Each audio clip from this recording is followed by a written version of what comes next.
किताब मुकद्दस में से गिनती के 17वें बाब की तलावत। फिर खुदावंद ने मूसा से कहा कि बनी इसराइल से गुफ्तगू करके उनके सब सरदारों से उनके आबाई खानदानों के मुताबिक फी खानदान एक लाठी के हिसाब से 12 लाठियां ले और हर सरदार का नाम उसी की लाठी पर लिख, और लावी की लाठी पर हारून का नाम लिखना, क्योंकि उनके आबाई खानदानों के हर सरदार के लिए एक लाठी होगी। और उनको लेकर खैमा इस्मा में शहादत के संदूक के सामने, जहां मैं तुमसे मुलाकात करता हूं, रख देना। और जिस शख्स को मैं चुनूंगा उसकी लाठी से कलियां फूट निकलेंगी, और बनी इसराइल जो तुम पर कुड़कुड़ाते रहते हैं वो कुड़कुड़ाना मैं अपने पास से दफा करूंगा। सो मूसा ने बनी इसराइल से गुफ्तगू की, और उनके सब सरदारों ने अपने आबाई खानदानों के मुताबिक फी सरदार एक लाठी के हिसाब से 12 लाठियां उसको दी, और हारून की लाठी भी उनकी लाठियों में थी।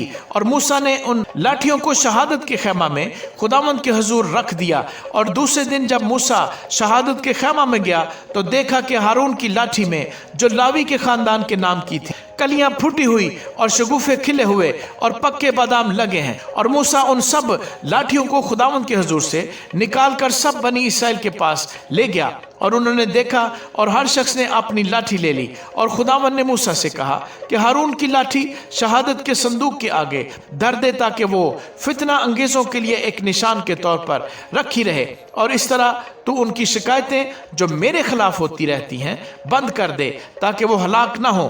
और मूसा ने जैसा खुदावंद ने उसे हुक्म दिया था वैसा ही किया। और बनी इसराइल ने मूसा से कहा, देख हम नेस्त हुए जाते, हम हलाक हुए जाते, हम सब के सब हलाक हुए जाते हैं। जो कोई खुदावंद के मस्कन के नजदीक जाता है मर जाता है, तो क्या हम सब के सब नेस्त ही हो जाएंगे? आमीन।